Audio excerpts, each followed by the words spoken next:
Seguramente, quando nós viemos aqui numa noite de sexta-feira, quando a gente poderia já estar se caminhando para suas casas, para o descanso do final de semana, seguramente nós estamos aqui porque nós estamos querendo entender o que está acontecendo no nosso país nesse momento que nós estamos vivendo.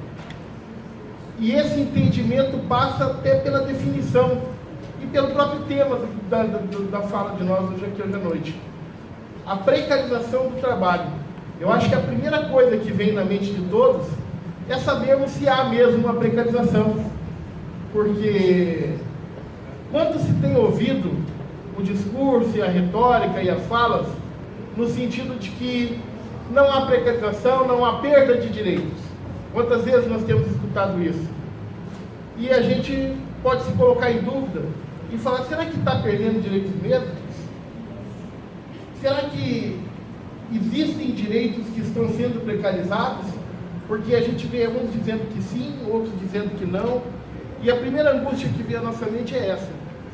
Eu vou dizer para vocês que eu acredito que essa semana, essa foi uma discussão que perdeu sentido desde a semana passada, quando 17 ministros do Tribunal Superior do Trabalho firmaram um documento, uma missiva endereçada aos senadores da República, e nessa missiva eles elencam embrionariamente, dizendo que é um documento inicial, nada menos que 50 direitos que estão sendo retirados pela nova reforma trabalhista.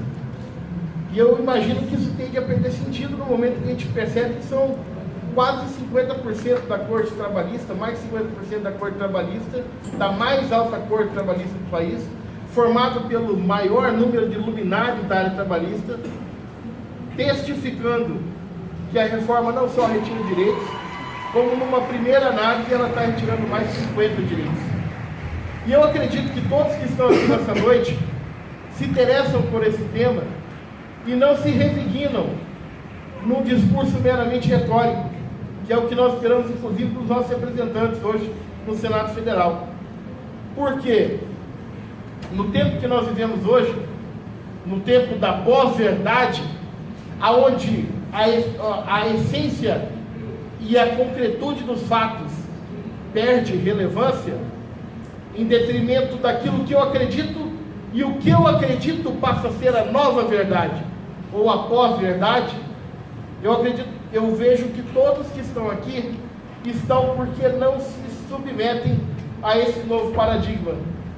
Todos que estão aqui estão porque não permanecem omissos e se inquietam diante dessa realidade e não aceitam essa condição dita de pós-verdade. Condição essa que tem servido, de um lado, para alienar a nossa sociedade e para dividir a nossa sociedade.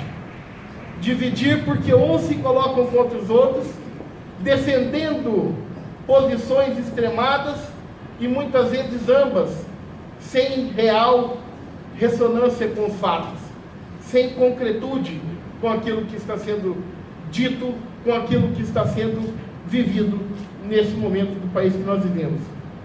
E eu creio que se todos estamos aqui por esse propósito, eu quero confessar para você que a minha vontade, o meu desejo, será que nessa noite, quando nós concluirmos os nossos debates, cada um de vocês possa sair daqui um pouco diferente de quando entrou. E que, quizá Deus me permita isso, eu possa ter contribuído para que um pouco dessa perspectiva tenha sido melhor aclarada. E para que nós possamos chegar a isso, nós vamos começar estabelecendo alguns pressupostos éticos do nosso debate. O primeiro deles, e pressupostos éticos no sentido de criarmos as regras com as quais nós nos comunicaremos durante esse debate, estabelecendo regras sobre as quais eu conduzirei a minha fala e pelas quais eu tentarei responder o que for dito, e eu acho que será a condução dos debates que nós teremos a seguir. Falarmos sobre a lógica e a perspectiva da lógica aristotélica, que remonta centenas de anos atrás e funda a própria noção de razão. a perspectiva de que não basta eu dizer algo de forma abstrata, sem que isso tenha uma correlação lógica de causa e efeito. Então, segundo a lógica aristotélica, que é a perspectiva sobre a qual eu quero trabalhar com vocês, nós vamos fazer afirmações elementares, cuja essas afirmações imediatamente decorrerão consequências. E essa lógica permitirá, vocês verão, nós rompermos com alguns mitos que têm servido para essa alienação e divisão da nossa sociedade. Porque não creio que se comece um debate de reforma trabalhista criando um estigma sobre o empresariado nacional, de que o empregador é aquele lobo mau que quer retirar direitos do trabalhador. Não, eu vou perceber, segundo as noções mais básicas da lógica, de que na verdade o empregador e sobretudo o empreendedor do nosso país, ele é um vitorioso por conseguir vencer N dificuldades que se apresentam a ele.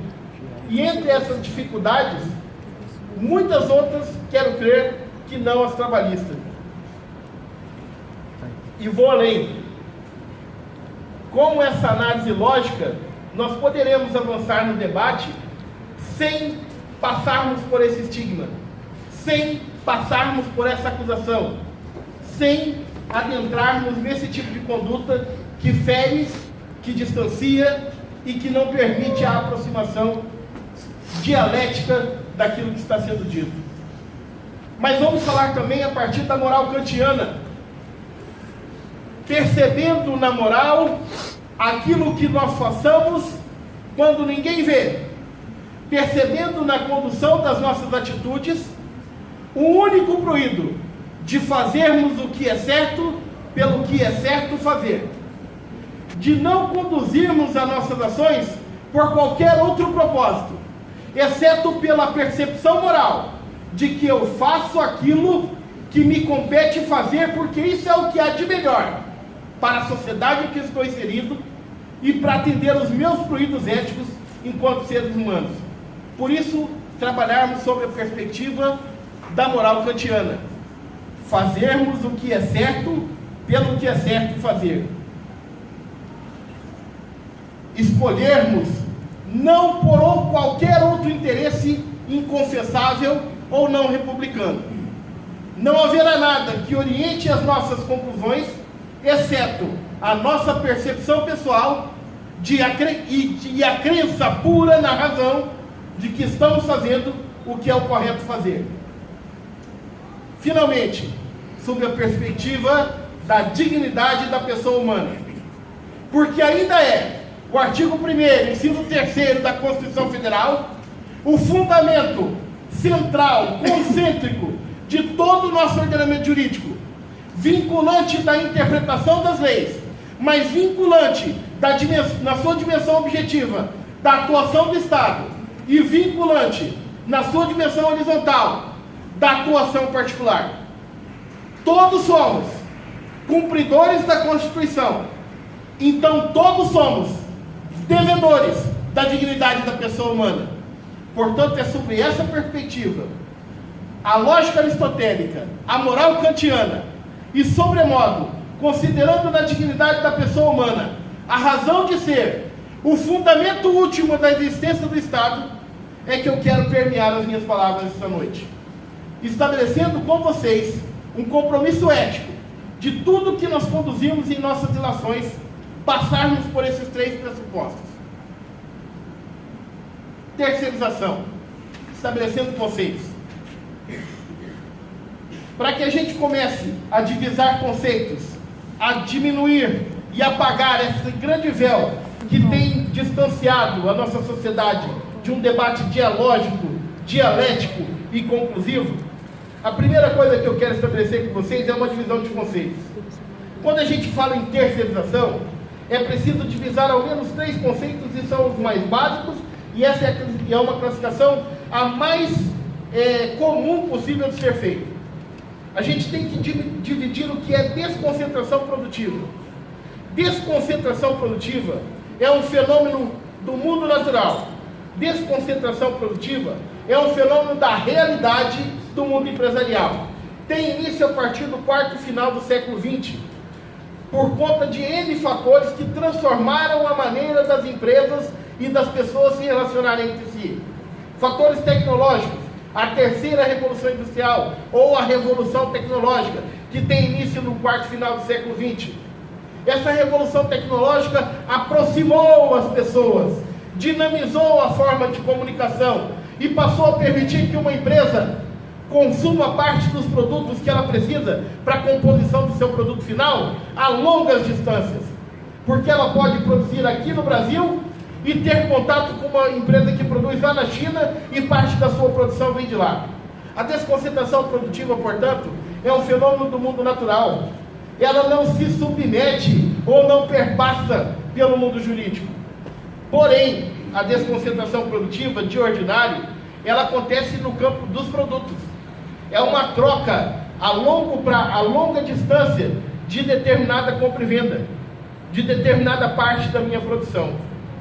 Esse fenômeno da desconcentração produtiva, que é o gênero, que é o macro, que teve início a partir da dinamização dos meios de comunicação, esse fenômeno vai espraiar, vai desaguar na chamada terceirização ou outsourcing, como se diz nos países onde ele foi criado. E essa terceirização, da forma como ela foi pensada na sua origem, vamos lá, essa terceirização outsourcing, da forma como ela foi concebida pela ciência da administração das empresas, como um subproduto desse processo maior de desconcentração produtiva, essa terceirização, ela está ligada ao conceito de especialização de serviços. A concepção do empresariado de que ele ganha mercado no momento em que ele produz com maior qualidade. É aposta não no preço, é aposta na qualidade do produto final. E aí, para que ele tenha uma qualidade maior do produto final, ele desconcentra a sua produção, buscando a expertise de terceiros, que tem maior capacidade de produzir determinado item que ele precisa para a concepção do seu produto final. Então essa terceirização, ela é boa, ela não precariza o mundo do trabalho. Ao contrário, se cada um de nós aqui tivermos que fazer uma consulta médica, a gente sabe que no generalista o preço é um, mas aí ele indica um especialista. É difícil para você marcar uma consulta, é mais caro o preço da consulta quando você consegue, e você paga por ela, porque tudo que é especial, tudo que é especializado, você paga mais caro. E essa terceirização outsourcing, na sua gênese, como ela foi pensada no sentido de aquele que produz melhor do que eu, parte daquilo que eu estou produzindo, eu vou buscar nele essa produção. Então ela não precariza o mundo do trabalho, inclusive porque ela custa mais caro. Percebe que se eu busco um especialista, eu pago mais caro pelo serviço dele do que eu pagaria por um trabalhador em geral. E por isso essa terceirização não precariza o mundo do trabalho. Mas é dessa terceirização que nós estamos conceituando como precarizadora do trabalho no Brasil? Não é. Por isso nós precisamos divisar esses conceitos. Aí nós vamos falar da terceirização precarizadora, que infelizmente é a terceirização que graça no nosso país hoje. Esse conceito de que eu vou buscar uma especialização do serviço na contratação de alguém que produz com expertise maior o que eu quero, esse conceito se desnaturou no dia a dia do nosso país. E é uma constatação fática, empírica, de que na maioria das vezes, e muitas vezes, o empresariado nacional passou a usar a terceirização não como expediente de especialização, mas como um expediente de diminuição do custo da mão de obra. Diminuição do custo da mão de obra. Aí eu não busco no terceiro um serviço de maior qualidade. Eu busco que o terceiro me forneça uma mão de obra por um custo menor, por um preço menor do que aquele que eu pago para o meu empregado. Ora, lógica aristotélica. Evidente que necessariamente essa terceirização irá precarizar o mundo do trabalho. Porque eu estabeleço uma relação de soma zero. Eu tenho que pagar cada vez menos pelo trabalho para que o meu custo diminua. E essa terceirização precarizadora que nos afeta hoje no nosso ordenamento jurídico. É dessa terceirização precarizadora que nós estamos tratando. E quando a gente fala sobre terceirização e nos preocupamos com ela, é dessa terceirização que tem o único objetivo de diminuir o custo da mão de obra que nós estamos tratando. E aí, nós já estabelecemos aqui um ponto de consenso para evoluirmos nesse debate. O consenso de que muitas vezes alguém pode se colocar de um lado dizendo eu sou a favor da terceirização e outro se colocar do outro lado dizendo eu sou contra a terceirização. E sabe o que acontece? Enquanto eles dialogam e se negam um a ouvir o outro, o que acontece é que muitas vezes ambos estão tratando de coisas diferentes. E a gente permanece nesse diálogo de surdos, nesse diálogo de cegos, uns contra os outros, quando a gente pode sentar e estabelecer um consenso e evoluirmos na construção da nossa sociedade. Feita essa divisão de conceitos, nós vamos entender por que a Lei 6.019, com a nova redação dada pela legislação já aprovada, somando-se com o projeto de reforma trabalhista, por que eles precarizam o mundo do trabalho. Primeiro ponto, só para colocar para vocês, como era antes da nova Lei 6.019, da forma como já foi aprovada a Lei de Terceirização. Antes funcionava da seguinte forma: nós não tínhamos uma legislação regente da terceirização no Brasil, tínhamos um entendimento simulado, já que o juiz não pode se negar de aplicar o direito, alegando que não existe norma aplicável, e por isso nós tínhamos na súmula 331 os vetores que estreitavam a admissibilidade da terceirização no nosso país. E a terceirização só era admitida no plano restritivo, nas atividades meio, não nas atividades fim, nas atividades de conservação, de limpeza e de segurança. Nesses três conjuntos de atividade que se admitia a terceirização no Brasil. Muito bem, acontece que a nova Lei 6.019, com a redação que foi dada, por um projeto de lei que começou a tramitar lá em 1998, enviado à Câmara então pelo presidente Fernando Henrique Cardoso, essa nova Lei 6.019 alterou esse contexto. E ele alterou de que forma? Ela passou a permitir que a atividade fim fosse incluída dentro da possibilidade de terceirização. E aí ela quebra um paradigma. Porque antes a terceirização no Brasil, então era só admitida no plano restritivo. Só se admitia a terceirização em atividade meio, conservação e limpeza, ou de segurança e vigilância. No momento que você permite, amplia a possibilidade de que a terceirização aconteça não só nessas atividades meio, mas também nas atividades fim, você permite que aquela atividade que era coibida, que é a terceirização precarizadora, se torne a regra. Portanto, a nova lei, ao invés de proteger o mercado de trabalho, proteger quem trabalha, proteger as boas empresas que praticam a terceirização lícita, ela abre caminhos, ela destampa a caixa de Pandora, permitindo que a terceirização, que deveria ser admitida como exceção, se torne regra, e que a regra se torne a terceirização precarizadora. Mas ela fez pior que isso. O parágrafo 1º do artigo 4A, diferentemente do que se entendia antes no ordenamento jurídico, até então, até antes dessa nova lei, nós tínhamos uma relação triangular na terceirização. De um lado, uma empresa tomadora. De outro lado, uma empresa terceirizadora que prestava serviço para a tomadora. Mas aqui, trabalhando para a terceirizadora, um empregado. Ele era empregado dela e o serviço dele tomado por uma empresa principal. O que a nova lei permite? No parágrafo 1º do artigo 4A. Ele permite que essa empresa terceirizadora, que antes tinha que estabelecer um vínculo de emprego com o trabalhador, que agora ela subcontrate outras empresas. E essa possibilidade de subcontratação é a senha de acesso, é a chave do cofre, que permitirá a pejotização dos trabalhadores. Se não a pejotização, a angularização perpétua dessa relação. Quarteirização, quinteirização, sexteirização. Mas eu tenho certeza que o mais comum será a pejotização. Já que a empresa toma prestadora, terceirizada, pode subcontratar outras empresas, qual a dificuldade, a lógica, o padrão do homem médio, a lógica que a gente combinou lá no começo? Quem discorda dessa premissa que eu faço? Tiago, você pode trabalhar para mim? Eu estou com vínculo de emprego para você, eu sou uma empresa terceirizada, você topa trabalhar para mim?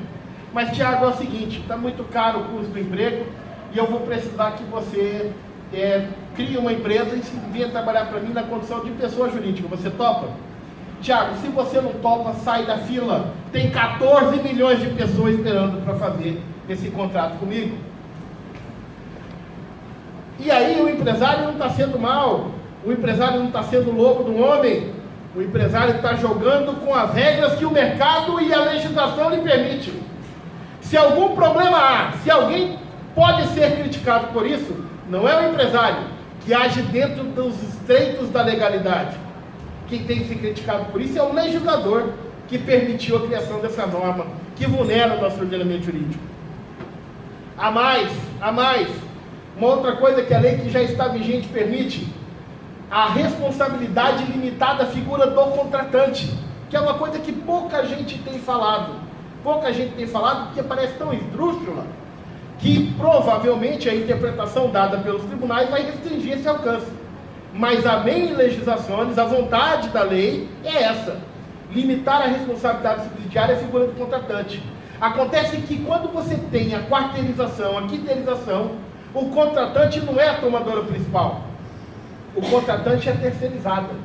E aí você abre o espaço para não responsabilizar a empresa tomadora pelo débito trabalhista. É outra questão que a lei 129 trouxe. E a percepção de que essa lei terceirizadora precariza, ela passa pela análise do seguinte, de algumas problemáticas que ela traz.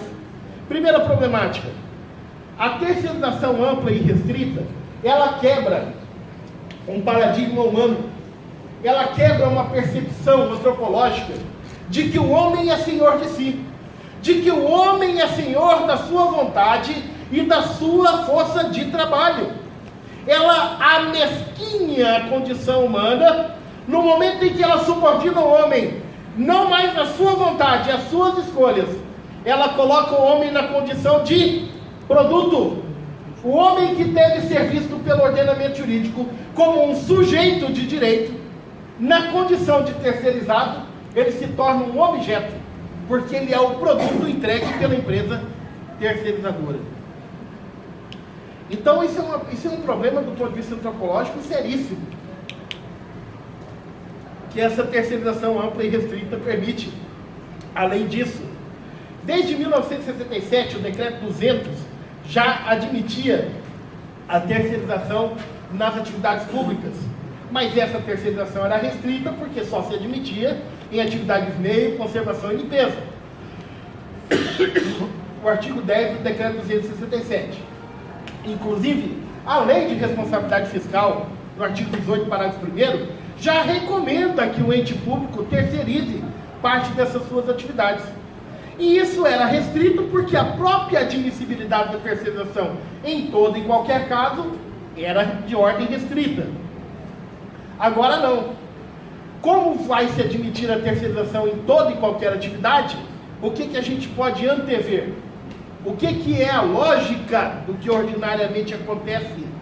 Se o ente público puder fazer, dentro da perspectiva política e de direção do Estado, se a gente fizer inclusive uma análise histórica, um esforço introdutório, por que a Constituição de 88 cria essa estabilidade, a exigência do concurso público no emprego?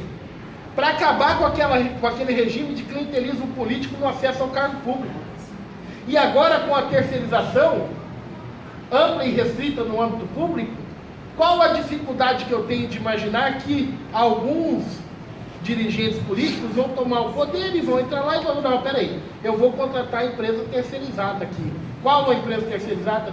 A X, a Y, a Alfa, a Beta, a Ômega, aquela que tem ligação comigo politicamente, que vai contratar os trabalhadores que têm ligação comigo politicamente. Então a gente abre porta para diminuir o concurso público, para ter o clientelismo no mundo público através da terceirização, E é claro, como não é um trabalhador que tem continuidade no vínculo público, você diminui a qualidade do serviço. Isso é historicamente comprovado. E finalmente, por aquela relação jurídica de contratação do terceirizado mediante a pejotização, que é uma condição, e ela é muito interessante, e só revendo os debates no Senado e pela digressão luminar do Godinho, que eu consegui entender o que? Ele falou assim, essa reforma ela é muito interessante porque ela tem tamanho engendramento que ela se coloca de uma forma que os direitos não são retirados imediatamente, mas ela cria um novo caminho dentro do ordenamento jurídico, que os direitos vão permanecer estáticos, parados no tempo naquele lugar, e nós vamos caminhar por outros, longe deles, percebe? Então, quando eu contrato um trabalhador pejotado, na condição de pessoa jurídica, ele não perde direitos trabalhistas não, ele não perde. Na verdade, ele não tem férias, 13º, horas extras, adicional noturno, FGTS, proteção contra a dispensa arbitrária sem justa causa. Sabe o que ele tem? Ele tem um contrato que estabelece as regras da remuneração e contraprestação pelo seu trabalho, aonde só tem uma regra que se aplica: laissez-faire, laissez-passer. Vale a lei do contrato, vale a lei estabelecida inter partes. Então, essa problemática que a terceirização traz é a seguinte, e isso as pessoas vão ver ao longo do tempo, porque precisa que as empresas de terceirização atentem para isso, criem os instrumentos, comecem a fornecer a mão de obra.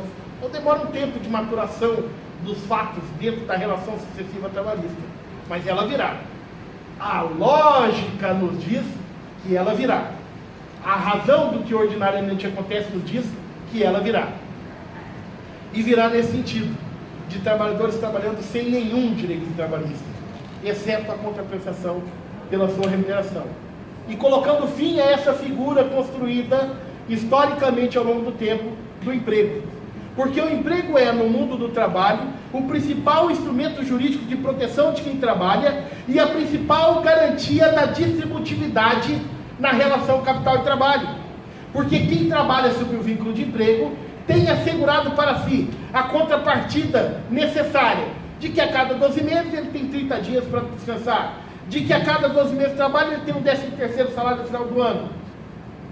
A relação de emprego, que pode acabar por causa da pejotização do mundo do trabalho por via oblíqua da terceirização, essa relação de emprego é o instrumento de contrapartida que mais garante acesso a outros direitos sociais. E por isso aqui defenda que o direito do trabalho é menos ciência jurídica e mais ciência econômica e social de distributividade de riqueza e de controle do capital. Vamos lá, reforma trabalhista. A reforma trabalhista, ela foi para o Senado, foi enviado para o Senado Federal, para a Câmara dos Deputados, na verdade, em dezembro do ano passado. Em dezembro do ano passado, o presidente Michel Temer mandou para a Câmara Federal um projeto de mini reforma trabalhista. Tinha 7 páginas, alterava 11 dispositivos e tinha por objetivo fazer uma mini reforma trabalhista. O que aconteceu? De dezembro do ano passado para cá, fevereiro, o relator da reforma na Câmara substituiu aquele projeto de 7 páginas por um projeto de 140 páginas, alterando mais de 54 páginas só das normas que vão ser alteradas, alterando mais de 100 dispositivos da CLT. Aquilo que era para ser uma mini reforma se tornou uma transformação completa do direito material e do direito processual trabalhista, e que já reclama uma indagação e reclama uma análise, porque o Código de Processo Civil, aliás, o Código Civil demorou 19 anos tramitando nas câmaras legislativas até que ele se tornasse lei em 2002. 19 anos o Código Civil demorou. O Código de Processo Civil, que nós tivemos aqui um deputado que se destacou aqui no Mato Grosso do Sul, o deputado Fábio Trade, foi relator do Código de Processo Civil, o excelente trabalho que ele fez. O Código de Processo Civil foi alterado depois de 7 anos de tramitação. 7 anos de tramitação. E a reforma trabalhista quer se fazer em 4 meses. Muito bem. E a gente fica se perguntando por que de tanta pressa? Por que de tanta pressa se fazer essa reforma em tão pouco tempo? E outra coisa que a gente pode indagar do ponto de vista científico, Tiago, André, que a gente está pensando sobre o direito do trabalho, outra coisa que a gente pode pensar é a seguinte: como se faz uma reforma que altera tanto o direito material e processual em tão pouco tempo? Que luminares são esses os deputados que criaram essas emendas? E as críticas que têm sofrido são em função disso também. Porque se a gente quer sentar para reformar, se a gente quer sentar para evoluir o ordenamento jurídico trabalhista, então nós temos que partir de diálogo para que diálogo chegue-se a algum consenso. E não que se faça em 2, 3 meses ao arrepio. E sube um pano de fundo, que não passa por aqueles crivos da lógica aristotélica, da moral kantiana. A gente sabe que não passa. Perfeito? Vamos lá. A reforma trabalhista está lá agora no Senado para ser votada, já passou pela Comissão de Assuntos Econômicos e está em vias de ser votada semana que vem, passando pela Comissão de Constituição e Justiça e ser votada pelo Pleno do Senado. E aí os ilustres representantes dos senadores do Mato Grosso do Sul estão aqui para reverberar essa discussão que nós estamos fazendo hoje e durante todos os debates. E eu agradeço a presença de vocês aqui e o respeito que vocês têm pela população do Mato Grosso do Sul. A reforma trabalhista ela tem N dispositivos. E eu até confesso para vocês que eu vinha fazendo essa discussão aqui em várias cidades e sempre fazendo ela passando pela prova de que retira direitos. Porque era uma retórica que precisava ser desdita. Mas eu realmente pus uma pá de cal nesse assunto no momento em que o TST firmou aquele documento de 17 ministros. Eu acho que não há como você conceber que 17 ministros da mais alta corte trabalhista do país tenham se sentado para mentir para a população. Eu acho que é inconcebível isso, a gente pensar isso do ponto de vista prático e pragmático. Mas falando sobre alguns elementos da reforma trabalhista e já caminhando para o final. Novo artigo 4º-C da Lei 6.019. Olha que interessante. A Lei 6.019, que acabou de ser aprovada da terceirização, está sendo alterada pelo projeto de reforma trabalhista. Os dispositivos que acabaram de entrar em vigência já estão sendo alterados pelo projeto de reforma trabalhista. O artigo 4º-C, que quer dar a nova reforma, retira a isonomia, a igualdade de tratamento entre o trabalhador terceirizado e o empregado da empresa tomadora, que é algo que até hoje é assegurado. Quer dizer, é um estímulo para que as empresas terceirizem cada vez mais, já que elas poderão contratar um trabalhador para fazer a mesma coisa que seu empregado, que é empregado e não terceirizado, mas ganhando menos. Ela não vai precisar assegurar os mesmos direitos.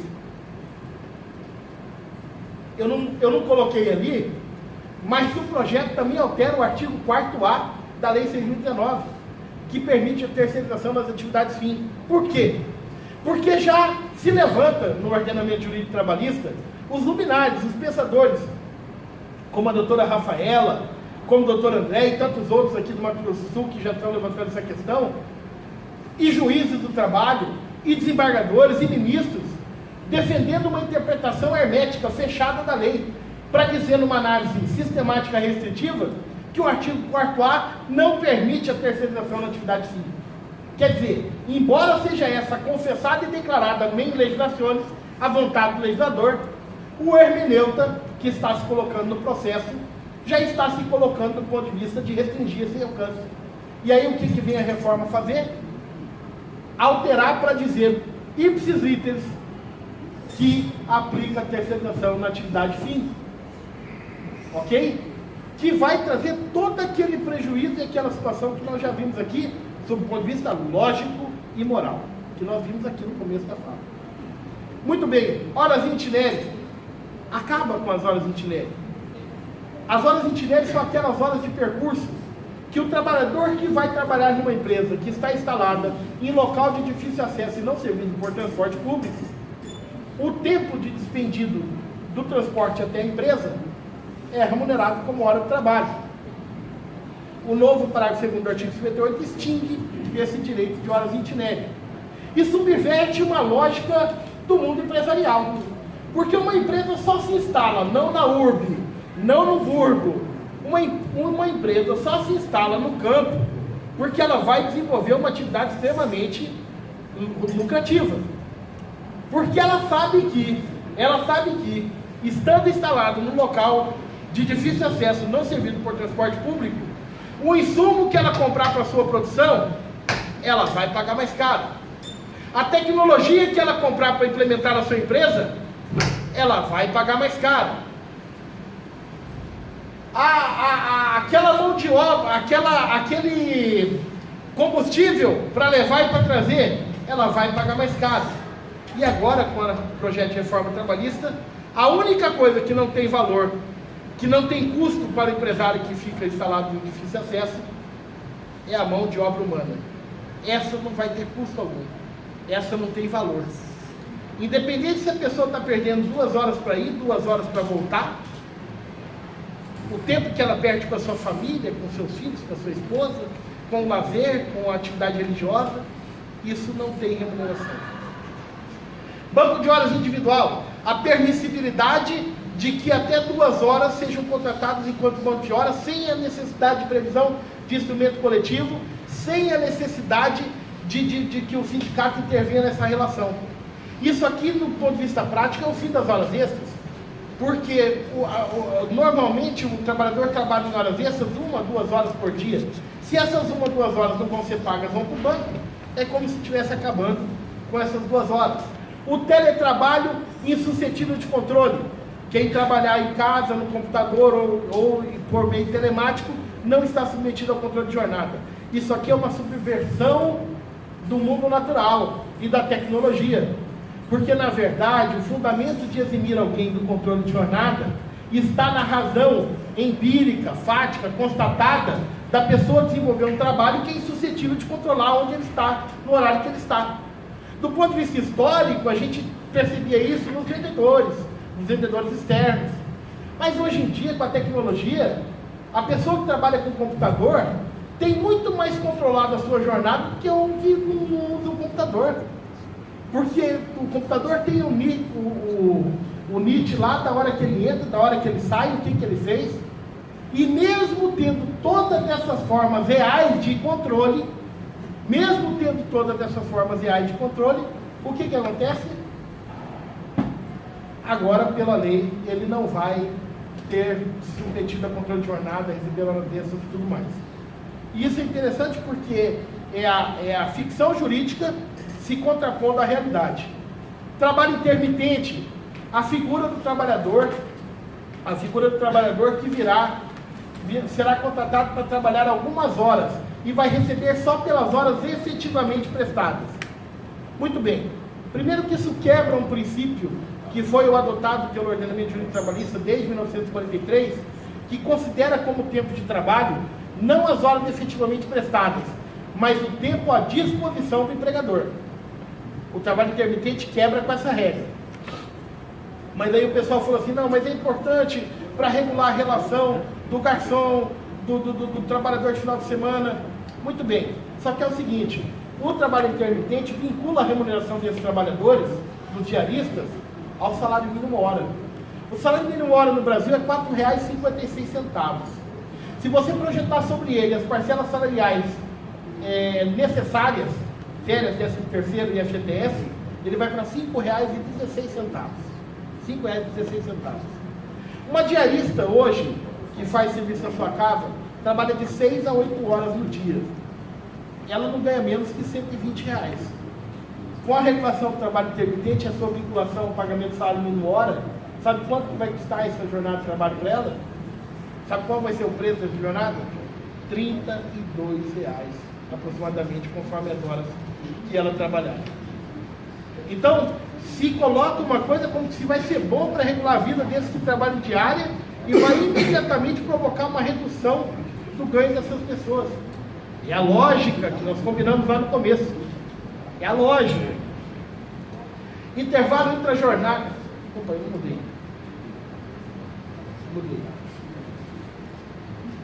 Intervalo intra-jornada de 30 minutos.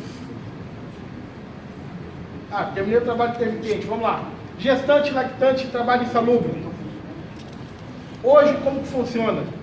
Se a mulher está gestante, ela imediatamente pode ser retirada, ela deve ser retirada daquela condição de trabalho insalubre. A proteção não é só da mulher, a proteção é da infância, do nascituro, do processo gestacional, da formação integral da criança. Essa é uma proteção que transcende o mundo do trabalho. Não há, a ciência ainda não dirimiu todas as questões implicadas no processo gestacional. E por isso o direito do trabalho tem a prevenção de que, se ela trabalha em condição de insalubre, que ela saia de lá, que retire ela de lá. E agora não, exceto se for insalubridade em grau máximo, ou se houver um laudo pericial que recomende esse afastamento. Do contrário, ela vai continuar naquela condição. Intervalo intra-jornada de 30 minutos, mediante negociação coletiva. Poder reduzir de 1 hora para 30 minutos. Mais uma vez, a norma jurídica está mexendo numa coisa, num cânone, que não diz respeito só ao mundo do trabalho, mas à própria condição humana. A razão de existir um intervalo intra-jornada é a constatação científica de que a alimentação, o processo digestivo, consome, quando você se alimenta, o processo digestivo faz com que todo o sangue do seu corpo venha para a região abdominal. Por isso que dá aquela sonolência. A sonolência é a falta de circulação sanguínea. Perfeito? E aí você imagina o seguinte, se em 30 minutos a pessoa tem condição de fazer a sua digestão. Não tem. Mas imagine que ela vai agora em 30 minutos se alimentar, e nessa condição sonolenta ela vai voltar para serrar, Mansur, bife, na serra-fita, furar. Posso fazer uma intervenção? Eu tenho dormido todo dia meia hora depois do almoço. Você entendeu? Então, se você vai ficar desempregado depois. Se você está dormindo meia hora, você tem que gastar uns 15 minutos para comer. Você vê que 30 minutos não dá para matar a charada. Você entendeu? Só dormir. Então, você imagina o que essa norma poderá gerar de acidentes de trabalho, de aleijões. É a lógica. É a lógica. Perfeito? Finalmente, negociado versus legislado. E eu já estou caminhando para o final. Negociado versus legislado. O presidente Temer e as pessoas falam, não, o ponto principal da reforma que não pode faltar é o negociado versus legislado. Basicamente consiste em quê? Basicamente consiste na possibilidade dos sindicatos negociarem ao arrepio da lei, contra a lei, ok? Só que é o seguinte, a primeira coisa que a gente tem que ter em mente é que isso já é possível hoje no nosso ordenamento jurídico. Hoje a negociação coletiva já pode negociar contra a lei, desde que ela parta de um patamar mínimo. Qual patamar mínimo? De que o piso é a lei, o piso é a legislação estatal. Portanto, o negociado versus legislado tem qual sentido? Você pode negociar fora da lei, contrário à lei, desde que esse fora, esse contrário, não implique em redução, mas em aumento de direitos. Em aumento de direitos. Então, negociado versus legislado já existe hoje. O que existe, porém, ele é balizado por um patamar mínimo.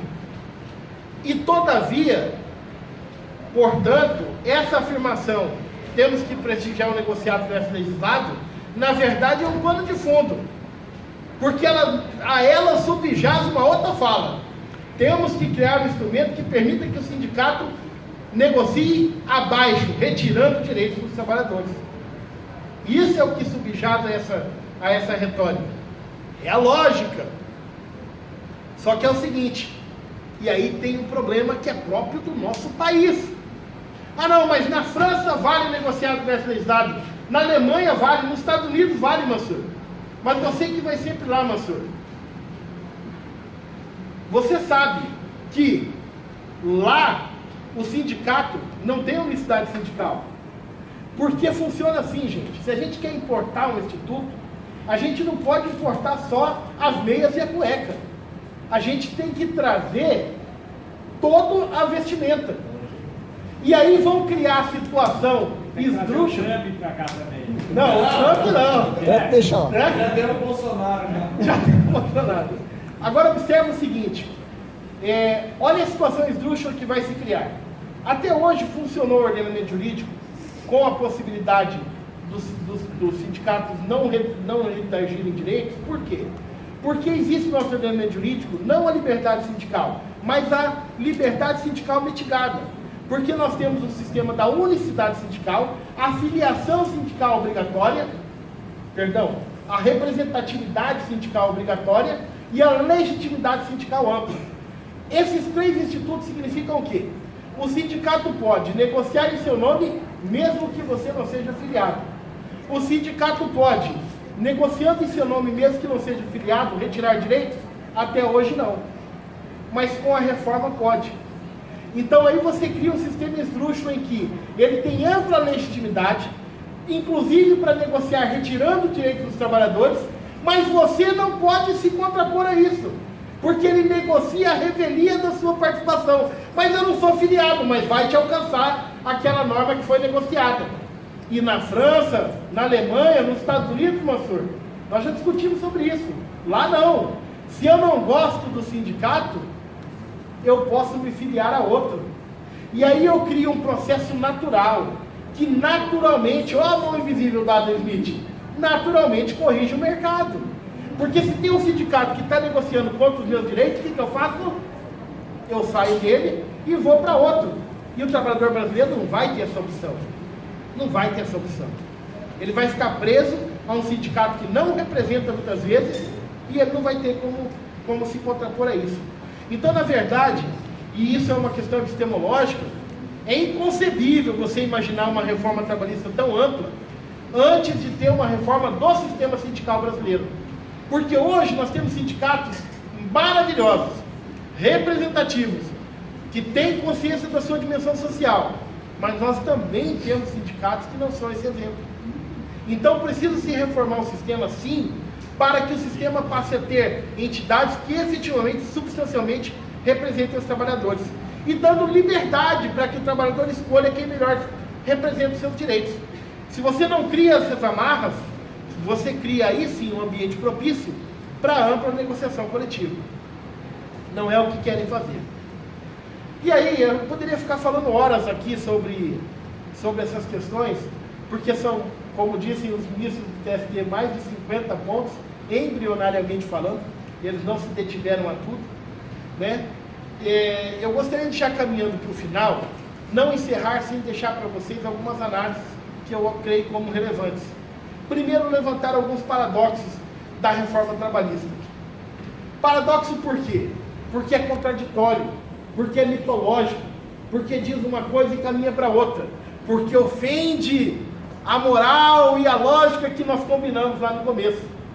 O primeiro paradoxo reside nessa frase: menos direitos para mais empregos.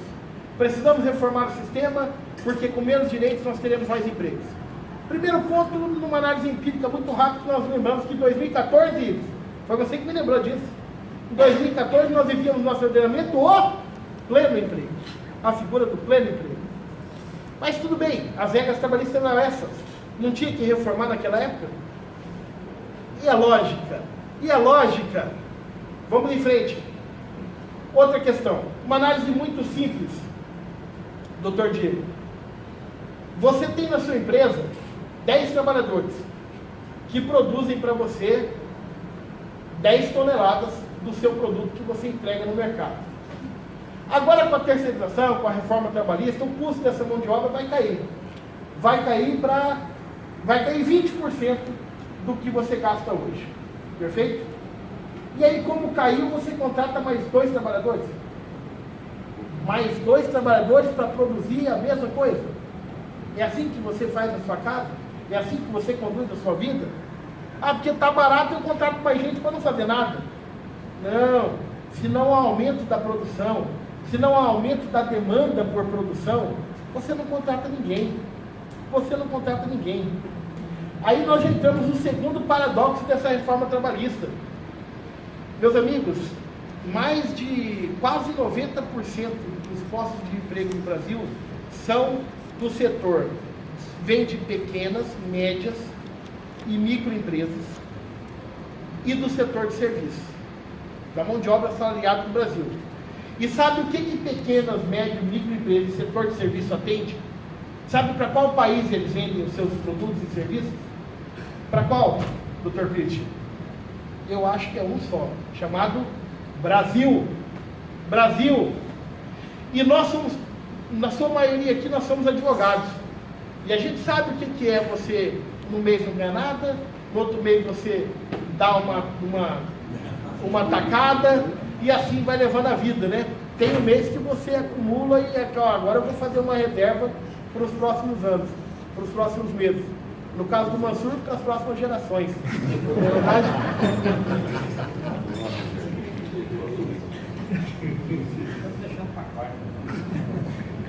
Então, o que acontece? Mas o trabalhador, gente, o trabalhador é o seguinte: Ives, você é um trabalhador. Você sabe disso. A sua origem, como a minha, nós sabemos disso. Nós já vivemos muito isso. O trabalhador, André, ele vive do salário. E se no final do ano, se ele é PJado, e em dezembro ele não tem um salário a mais, ele não vai no shopping comprar presente de Natal. E se ele é PJado, e a cada 12 meses ele não tem uma licença remunerada com adicional de 30%, ele não vai na CVC comprar pacote para praia. E se ele trabalha horas e horas e não tem um adicional de horas extras, ele não vai comprar mais no mercado.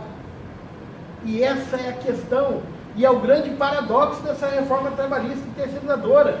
E eu não estou... Vejam, eu não me apresentei.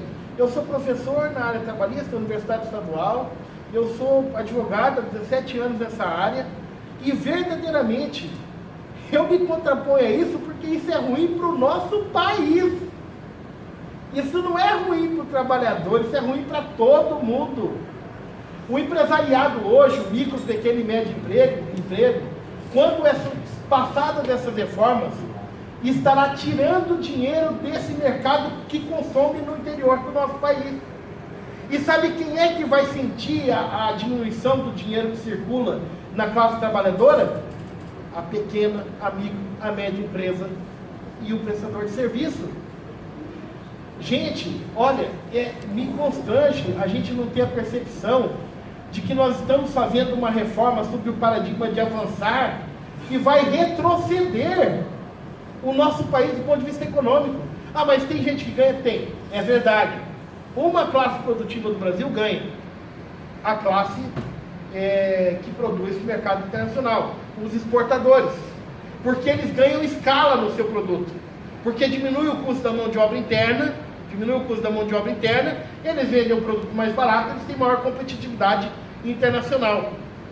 Mas esses exportadores, uma política monetária e de juros, dá muito mais retorno do que o lucro marginal da diminuição do custo da mão de obra. E esses exportadores não podem justificar a falência de 90% do mercado interno do Brasil. A gente tem que pensar nisso. A gente precisa pensar nisso. Dentro da moral kantiana que eu combinei com vocês, eu fiquei pensando, me constrangeu muito. Eu entrei no site da Amatra, Dr. Cristian, Anamatra, e tinha lá, magistrados do trabalho fazem um movimento para que diminua a jornada de trabalho e trabalhadores da, adivinha quem? Um frigorífico, uma empresa que mexe com frigorífico, JBS,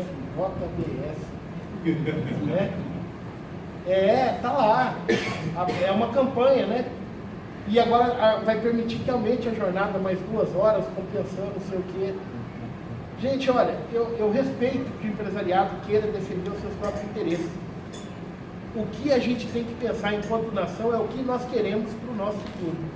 Perfeito? E todos, não só trabalhadores, mas os micro, pequenos, médios empresários, os prestadores de serviços, também tem que abrir o olho para isso. Finalmente, paradoxo, porque causa um retrocesso social. É inimaginável você conceber essa reforma sem perceber que ela está, na verdade, retrocedendo direitos sociais que foram conquistados ao longo do tempo. E esse retrocesso social implica necessariamente na quebra de um paradigma constitucional, que é a escala evolutiva dos direitos sociais. Nós estamos agindo contra a nossa Constituição. Aquela que, quando a gente formou em Direito e foi pegar o AB das mãos do Mansur, nós juramos defender. Nós juramos defender essa Constituição. O pessoal fala, mas professor, você é esquerda ou é direita? Eu falo, eu sou constitucionalista.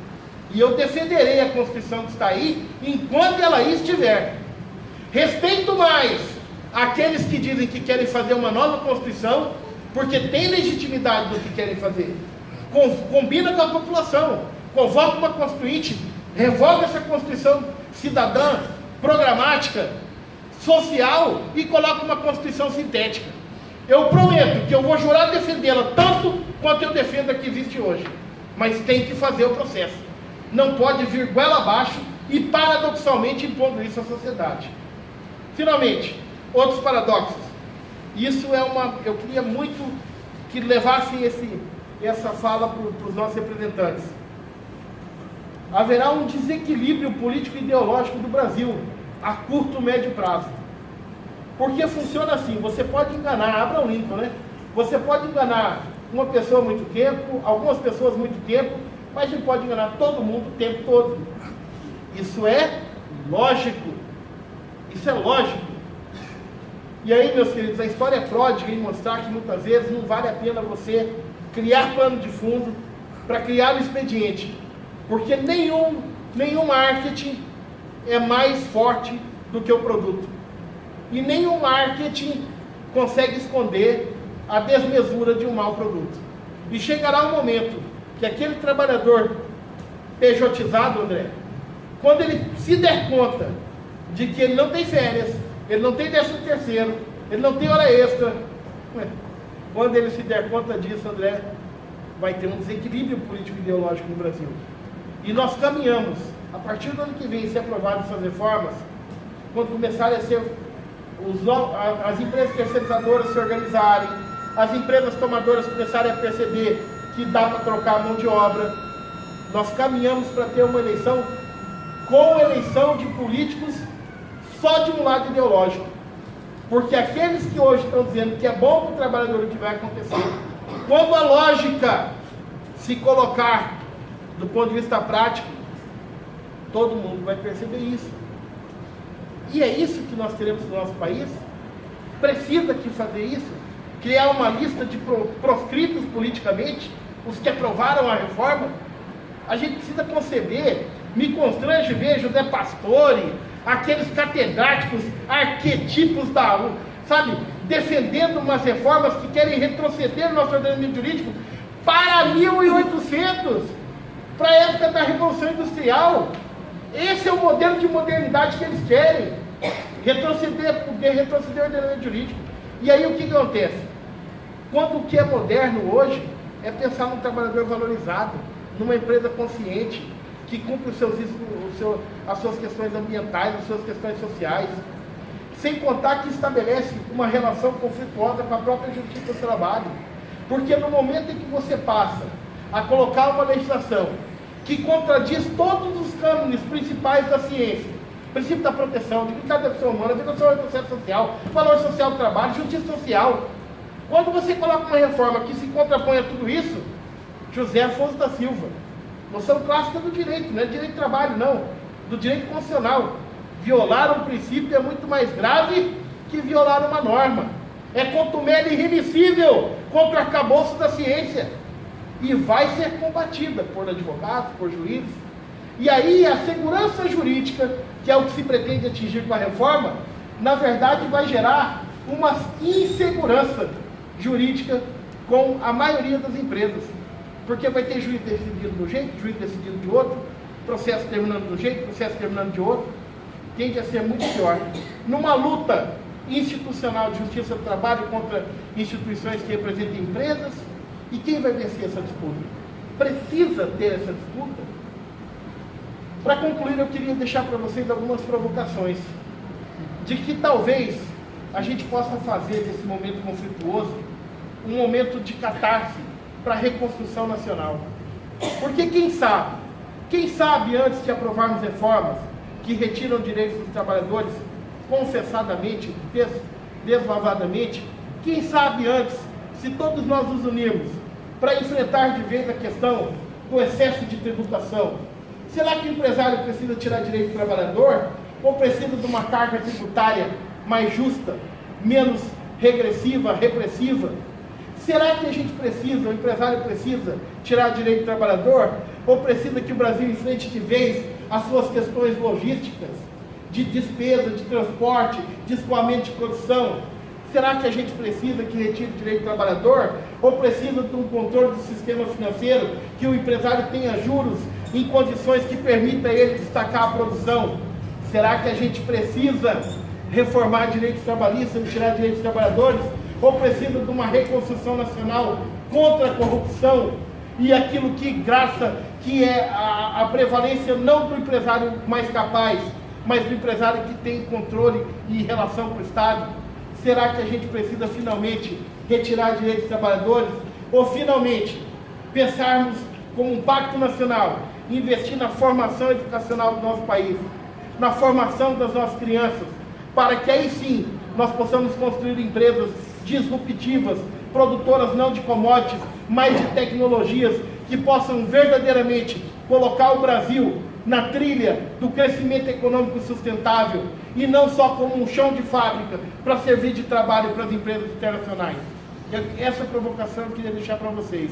E dizendo o seguinte, que antes de odiarmos, antes de não queremos mais conversarmos um com o outro, vamos fazer desse momento um momento para reconstruir os nossos pilares de nação e juntos sentarmos, evoluir sim, que tenham reformas trabalhistas sim, mas que elas sejam pensadas de cada parte e, sobretudo, que elas sejam melhor para o país. Eu quero confessar para vocês o seguinte, eu vinha de carro para cá e meu filho lia para mim o artigo dos ministros do TST. Minha filha escrevia no papel parte do resumo. Minha esposa conduzia o veículo. É disso que nós precisamos. E, sobremodo, tendo uma certeza. O futuro do mercado de trabalho que nós construímos hoje serão para os nossos filhos que vão passar por ele. Muito obrigado.